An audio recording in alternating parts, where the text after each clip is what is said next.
रोजंदारीने किती वर्ष काम केले? 10 वर्षे.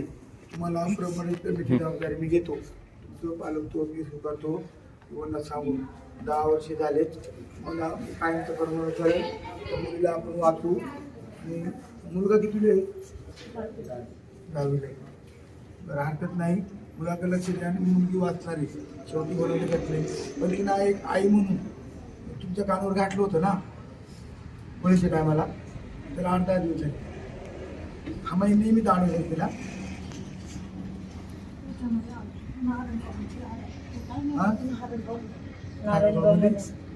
तेव्हा हात होतं का? तू काय म्हणाल तिला? लगीन कर. नाही केलं तर काय करील? मी जीव देईल, मी आत्महत्या करील, असं तसं करील, ठेवण्याची कर मी नाही कसं. म्हणजे तिची इच्छा नसताना तिला मानसिक तिचा त्रास दिला असं तुमचं म्हणणं आहे? मुलीने सांगितलं. मुलीने सांगितलं ना? तुम्ही त्याला काही लोकांना सांगितलं काय मुलगा त्रास देतोय खूप? मी तिला तुम्हाला सांगितलं का मला हा म्हणते लग्न कर नाही तर मी आत्महत्या करेल, असं तिला तो डोस द्यायचा.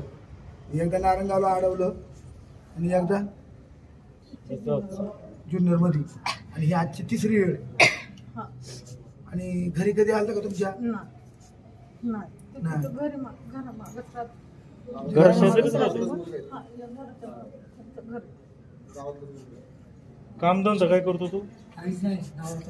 हे का मामा खातो? उकारे म्हणे. तुम्ही काही काळजी करू नका ताई. नाही, मग तुम्ही बाकीच्या लोकांना सांगितलं नव्हतं का हे असं त्रास देते? पोलिसांना वगैरे सांगायला प्रयत्न करायचा ना तुम्ही.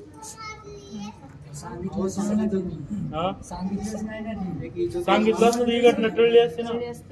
इज्जत तिला जपली. जुनी माणसं आहेत ना.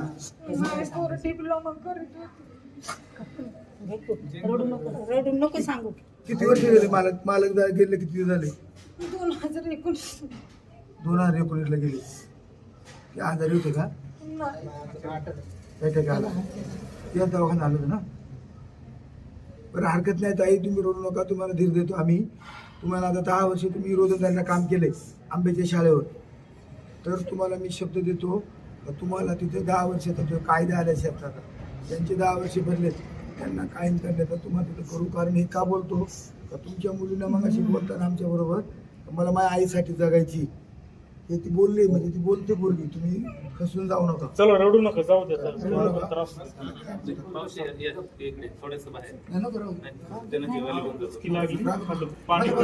पाणी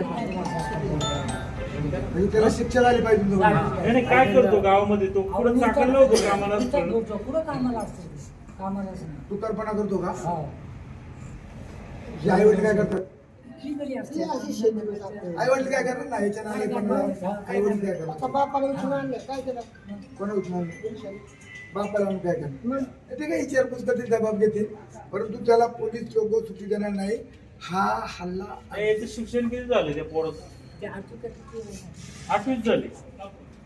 आणि लग्न झालं? नाही तुला लग्न कर म्हणत होतं बाई सांगा यांना म्हणत होतं बाई लग्न कर. आणि 24 वर्षाचा आहे ना म्हटलं तू? किती वर्षाचं आहे? 24. आणि मुलगी किती वर्षी बाहेर? 18 वयस. हा म्हणजे नोव्हेंबरला 19 झाले. मग तुम्ही तिला 10वी पर्यंत कुठे शिकवली? 12वी सोनाव्याला. आणि तुम्ही 13वीला इथे घातली. डिप्लोमा चालू केला का? आणि हॉस्टेलला नंबर आला? वरून नारायणगावपर्यंत येऊन करायची हॉस्टेलला. म्हणजे पिलाजीलाच नंबर आला होता ना? हा ती आलती मग फोन केला किंवा बरोबर ना आला. आठवलं मला. मला मी रोज आधी माझ्या आलती म्हणजे साहेब माझं एवढा शाळेत कशी होती ती? शाळेत हुशार होती का? पहिलीपासून 12वी पर्यंत नापास नाही. कोर्सचा डिप्लोमा झालाय नापास नाही. म्हणजे शाळेला खूप हुशार होती. आणि तुमचं काय म्हणणं आहे गावकऱ्यांचं? कारवाई व्हावी झालीच पाहिजे. गुन्हेगाराला शिक्षा झाली पाहिजे गावकऱ्यांची म्हणणं आहे तुमच्या सर बरोबर. कोणी करायचं ना एखादा मिस्टर म्हणतो असा प्रसंग एखादा हाडवेर वगैरे आज वडील गेल्याच्या नंतर शिक्षण केली मावशी माहिती पोरं तीच नाही प्रॉपर्टी दुसरं काहीच नाही ही मुलगी हीच माझी प्रॉपर्टी असं ते आईचं म्हणणे तिचं दुःख ते आईचं त्यांनाच तुम्ही काय आता खसायचं नाही तिला आपण नाही आता ती क्लिअर आहे, घाबरू नका तुम्ही. ती बोलते ती आता सांगितलं का मला माझ्या आईसाठी जगायची तसे तुम्ही म्हणता ती मुलगी माझी प्रॉपर्टी आहे ना तिथं पण खूप जीव आहे आईवर परमेश्वर तिला सावरेल ना